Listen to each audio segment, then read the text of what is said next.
Fala galera, aqui é o Garoni e eu tô mais uma vez aqui, é claro, para falar de Vasco.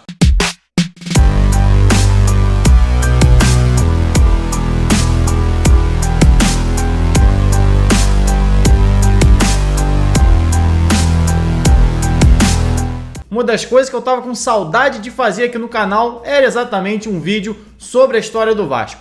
Quem acompanha o meu trabalho há mais tempo, seja aqui no canal, lá no blog, enfim, em livros, sabe que escrever ou fazer vídeos, contar a história do Vasco é uma das coisas que eu mais gosto de fazer. E nos últimos tempos tem sido muito difícil de eu produzir algum vídeo, simplesmente porque tem jogo quarta e sábado praticamente. Então, quarta-feira eu comento o jogo, quinta-feira eu estou escrevendo ainda sobre a partida, sexta-feira estou estudando sobre o jogo de sábado ou de domingo, do jogo do fim de semana, então não dá tempo. É sempre uma produção contínua em cima de jogos atuais. Muito pouco tempo para produzir conteúdos sobre a história do Vasco, mas como essa semana o Vasco joga apenas na sexta-feira, quando vai enfrentar o Sampaio Corrêa em São Januário, jogo decisivo inclusive para o Vasco dentro dessa Série B, eu consegui um tempinho então para a gente falar um pouco mais sobre a história do Vasco. Eu resolvi aproveitar aqui então essa hype da galera em cima da Euro. Tá rolando a Eurocopa, vai ter a final agora Itália e Inglaterra, e um dos times que avançaram, aliás, uma das seleções que avançou muito bem na competição e foi uma das surpresas, foi exatamente a Dinamarca. E foi exatamente a Dinamarca a última grande seleção europeia que o Vasco enfrentou. Por isso eu resolvi relembrar essa partida com vocês aqui, ou então contar, na verdade, para muita gente que não deve nem saber que o Vasco já enfrentou uma seleção do tamanho da Dinamarca. Mas antes de eu contar essa história aqui para vocês, faço aquele convite para você que está passando aqui pela primeira vez, para você se inscrever no canal, para você deixar o like se você gostar desse vídeo e para você deixar nos comentários também a sua lembrança mais antiga do Vasco, seja do time de 88, que é o que eu vou falar aqui, ou então da sua infância, qual aquele jogo que te marcou a infância. Deixa aqui nos comentários. Mas bora lá, vamos falar desse Vasco e Dinamarca amistoso disputado no Maracanã no fim de 1988. Duas equipes que viviam exatamente um momento de transição. Muita gente que eu já escutei falando sobre essa partida entre Vasco e Dinamarca, eu vejo sempre se referindo de uma maneira negativa ao fato dessa Dinamarca de 88, que veio ao Rio enfrentar o Vasco, ser muito diferente da seleção que encantou lá no início da Copa de 86, na fase de grupos, que acabou sendo chamada inclusive de Dinamáquina.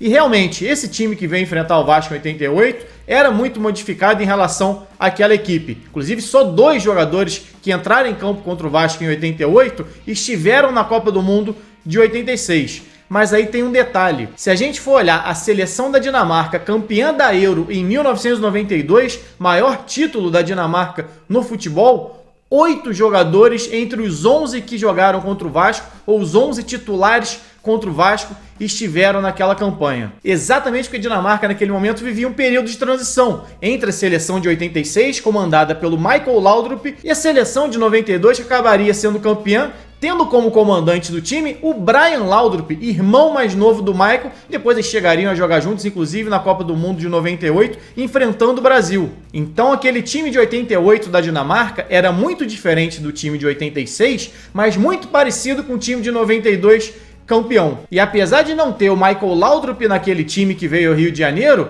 tinha sim o seu irmão Brian, que iniciava sua trajetória no futebol, e tinha no seu gol o Peter Schmeichel, pai do Kasper Schmeichel, hoje goleiro da Dinamarca, e que era também um dos símbolos dessa Dinamarca do fim dos anos 80 e início dos anos 90. E da mesma forma o Vasco vivia um período de transição. O Vasco em 88 foi bicampeão carioca naquele gol histórico do Cocada em cima do Flamengo, mas logo após a conquista estadual começou a perder algumas peças. Vendeu o Romário para o PSV, vendeu o Donato para o Atlético de Madrid, para o Louletano de Portugal, um time pequeno da segunda divisão. O Vasco perdeu 3 jogadores, o Fernando, que formava a dupla junto com o Donato no título carioca, o Henrique, titular do meio-campo daquele Vasco de 88, campeão carioca, e o Mauricinho, uma das referências daquele time do Vasco no fim da década de 80. Então, de uma só vez, o Vasco perdeu sua dupla de zaga, seu artilheiro e seu ponta de velocidade, além de um meia titular. E foram exatamente essas saídas que abriram espaço para uma nova geração do Vasco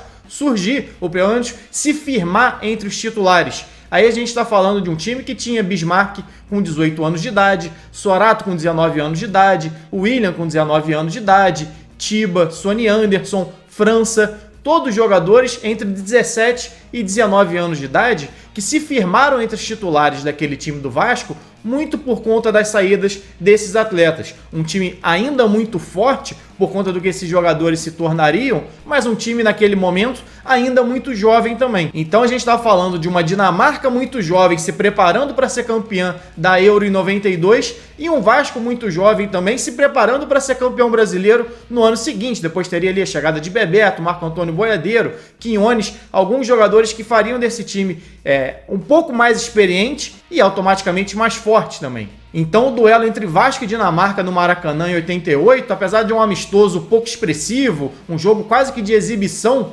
marcava ali também o início de duas gerações muito vitoriosas, tanto da Dinamarca quanto do Vasco. A Dinamarca campeã da Euro em 92 e do Vasco campeão brasileiro em 89 e depois até a base do time tricampeão carioca em 92, 93 e 94. Aquele Vasco acabou entrando em campo com Acácio no gol, Paulo Roberto na lateral direita, Mazinho na lateral esquerda e a dupla de zaga muito jovem, Pedro Diniz e Leonardo Siqueira. No meio-campo, o volante Zé do Carmo, que acabou sendo o autor do gol único da partida, o gol da vitória do Vasco por 1-0, França, ainda muito jovem, com 18, 19 anos de idade, Giovani e Bismarck. Bismarck também um menino, começando a carreira dele dentro do Vasco. E no ataque, Vivinho e Sorato. Sorato, mais um garoto que se tornaria eterno na história do Vasco no ano seguinte ao fazer o gol do título brasileiro sobre o São Paulo no Morumbi. Depois desse amistoso de 88, o Vasco nunca mais enfrentou uma seleção da Europa. Enfrentou sim outras seleções como Japão, Coreia do Sul, Emirados Árabes, mas nunca mais enfrentou uma dessas potências europeias. Algo que a gente talvez nem volte a ver no futuro, já que mudou completamente os calendários, mudou a forma de se disputar futebol no mundo inteiro. E hoje é muito difícil a gente ver um confronto entre uma seleção e um time, principalmente um encontro tão aleatório como Vasco e Dinamarca.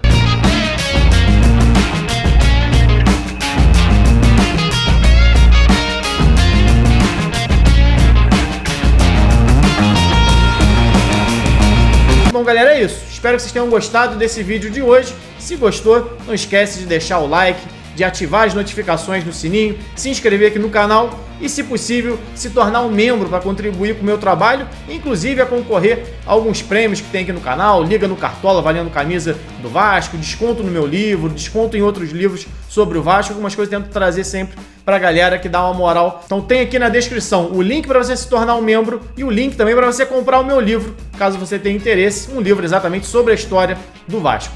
Bom, galera, é isso, saudações e até a próxima.